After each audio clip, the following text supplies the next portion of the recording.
Guys, how's it going? It's Al. We are back with our first 2022 ranking video of the off season. I'm going to talk about my 10 top wide receivers that are 25 years old or younger, guys that are going to be in their age 25 season in 2022. So anybody that was 25 or older last year is not going to be included. So like, where's Cooper Kupp? Where's Deebo Samuel? They're too old. They're off the list. Where's Calvin Ridley? He's not on the list. He's too old. He can't come into club. This is for the young folks. This is for the rookies and sophomores and third-year players. This is for the guys that are playing their age 25 or lower season. These are the top 10 guys. I'm also going to use Underdog Fantasy's ADP because they already have real money leagues being drafted. I'm recording this 2 days after the Super Bowl, and they have already half filled one of their tournaments. So we have plenty of ADP data from real money drafts to compare. And there's a few guys, my list does not 100% correlate with the ADPs and where they are right now. So that, to me, at least for me, is going to identify some guys that I'm going to want to target at their ADP and guys that I'm going to want to avoid at their ADP. And I'm going to be interested to look back at this list in like July to see, after a whole bunch of drafts are done and after all the draft is shaken out and free agency and quarterback changes, which will affect this list, where the ADPs are going to end up then. So thank you guys for being here. Drop a like on the video, subscribe to the channel, ring the notifications bell because we're over here on the brand new fantasy football channel that I got. If you're used to watching my DFS videos on the main channel, welcome to the fantasy football channel. So let's go. He's a legend.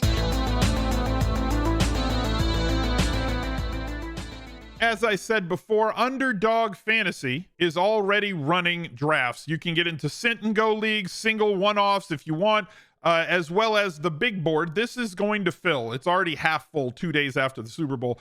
They build these drafts. They're called pre-NFL drafts. They don't want you to know where the rookies are going to go, and then they'll come out with Best Ball Mania after the NFL draft. So go check out Underdog Fantasy. Use promo code ALSMIZZLE at checkout, and you will get a bonus on your first deposit. It will change all the way through the summer, so I can't exactly tell you what the bonus is right now, but if you use that promo code ALSMIZZLE, one word, at checkout, that will get you the bonus. My number 10 under 25 years old wide receiver going into this season is T. Higgins.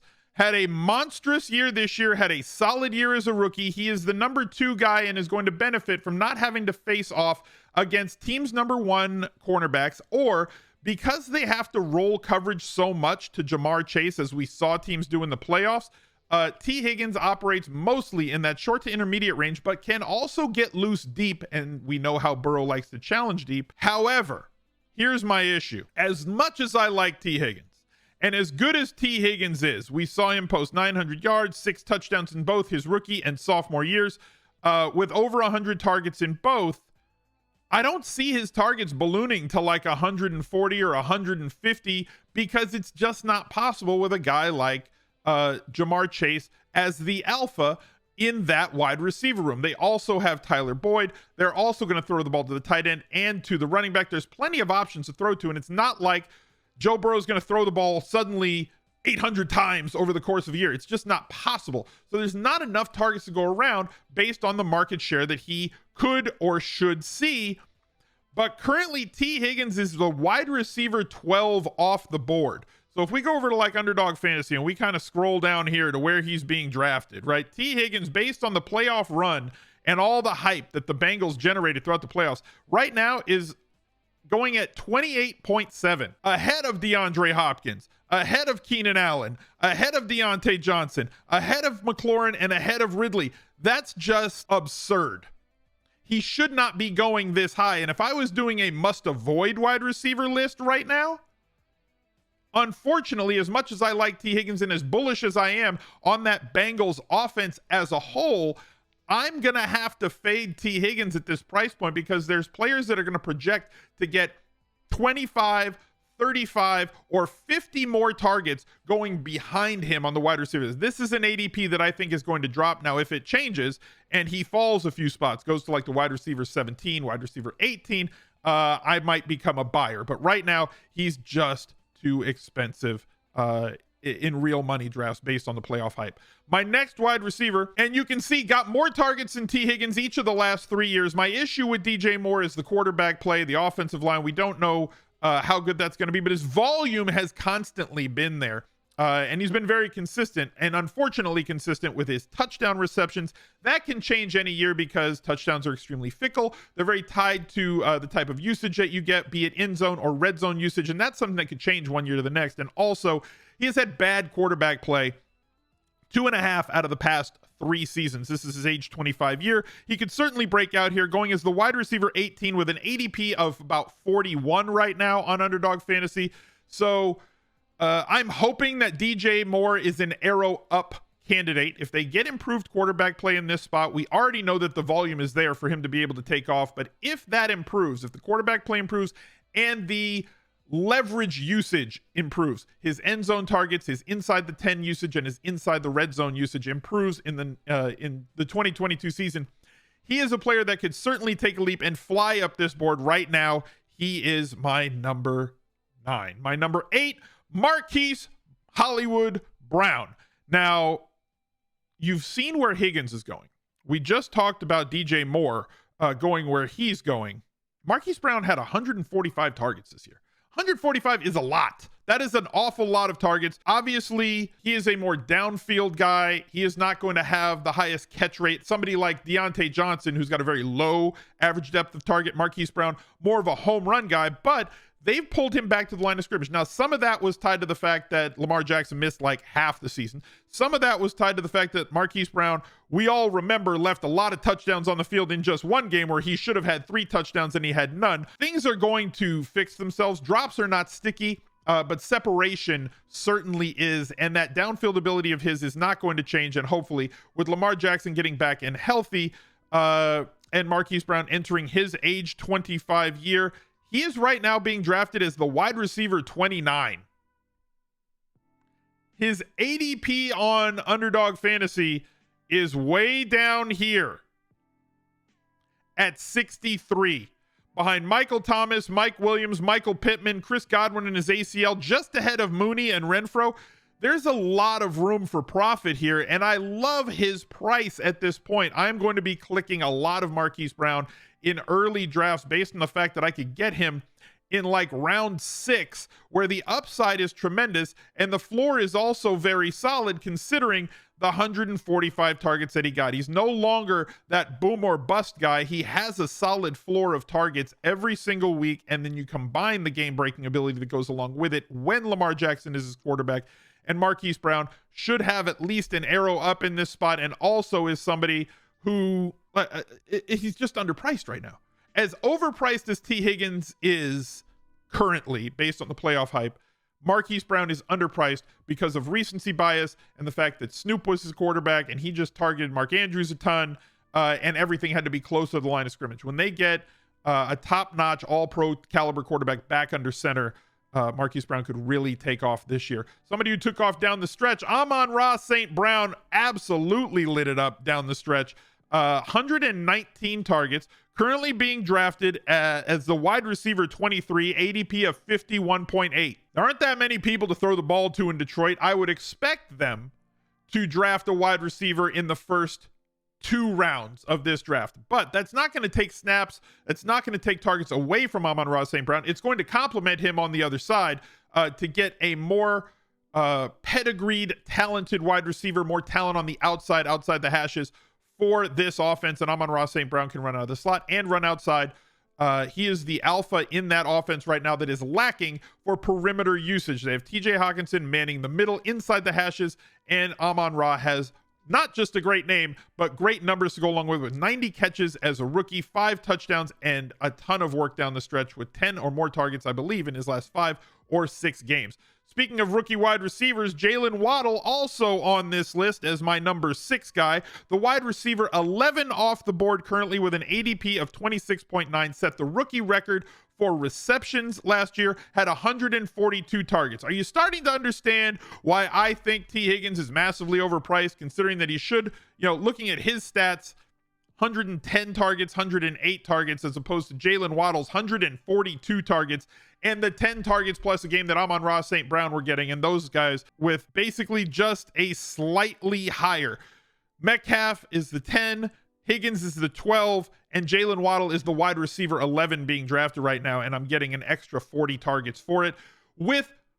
Let's assume an offense that is going to be more creative in how it gets the ball to its wide receivers, with the 49ers offensive coordinator heading to Miami to run that offense, and they're going to find inventive and great ways to get the ball to Jalen Waddle, which is something that Tua did not fail to do this year, and hopefully his route tree extends to less of a Jarvis Landry-esque first few years, low ADOT sort of target tree, to include more downfield threats, as he is so super fast that he can be a game breaker on top of getting all of the usage that he got. I just mentioned DK Metcalf, and he is my number 5 on this list, being drafted as a wide receiver 10.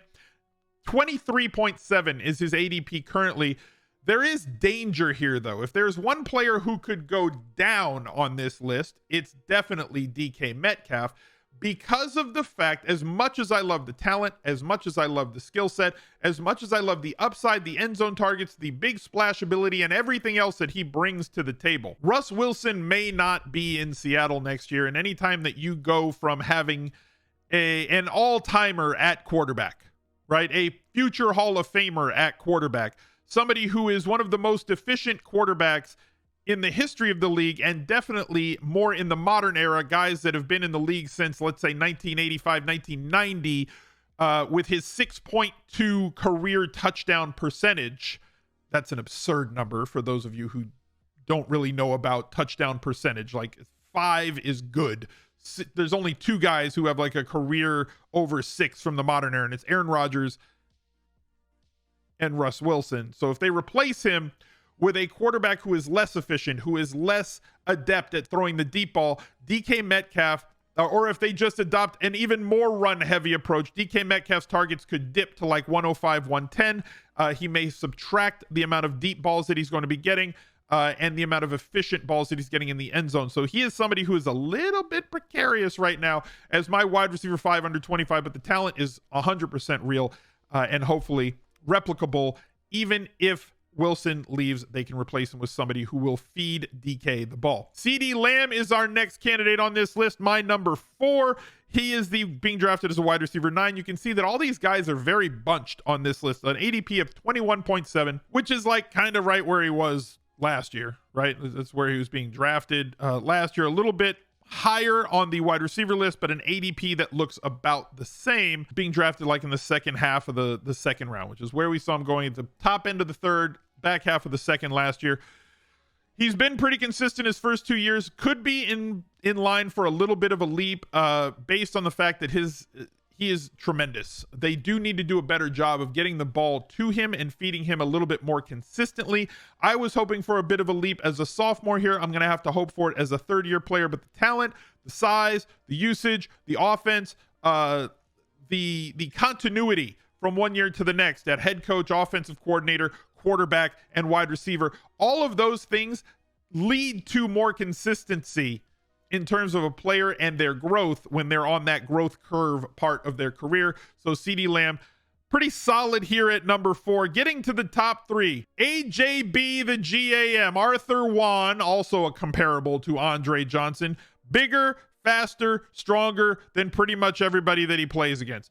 Only 105 targets this year, but he did miss 4 games. If he can stay healthy, he is going to be solid in this range. The touchdowns are always going to be the thing that buoys him, because of how big and strong he is and how much they use him around the goal line. He definitely has big splash ability. This is a run-first team, but it is also a play-action team, and continuity is also key there. So health being the number 1 thing, with A.J. Brown having missed 4 games in 2021 and 2 games in 2020. If he can stay healthy because of how many hits he gets, he is an every week dominator in terms of floor and ceiling with his big splash ability and everything else. Jamar Chase, my number 2. This could also change. Jamar Chase is, I don't know what, a top 5 wide receiver prospect of all time, coming into the league, and as a rookie did nothing to disappoint with 128 targets, 81 receptions, 13 touchdowns, helped carry his team to the Super Bowl, has a quarterback that he vibes with extremely well.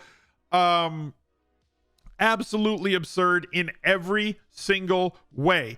And wide receivers in years 2 and 3 do tend to take a little bit of a leap. I'm not expecting him to leap in terms of touchdowns, though that could happen.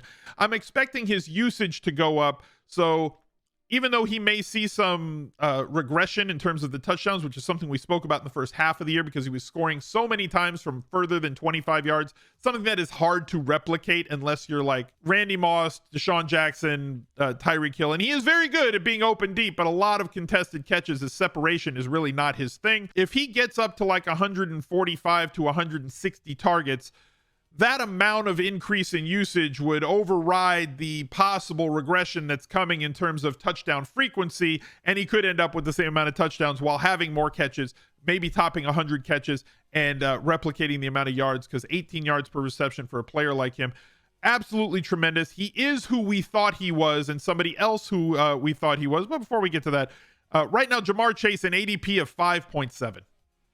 Okay. That also seems a little bit high and overblown based on where they went as a team, with Cooper Kupp at 3.5 right now on ADP, the wide receiver 1. Jamar Chase being drafted as the wide receiver 2 at 5.8. You can see right behind him is Justin Jefferson, who is my number 1 wide receiver under 25 years old. And as much as I love Jamar Chase, the difference in volume is what really stands out here. Justin Jefferson is seemingly always open on every ball that they threw to him last season, whether it was based on scheme or based on his separation ability. Who knows? Because he basically separated, if you look at the metrics like the next gen stats, he separated at basically the league average.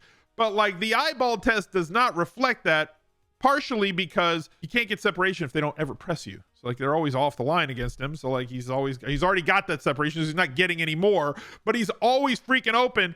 And this number right here, this 167 targets, is obscene.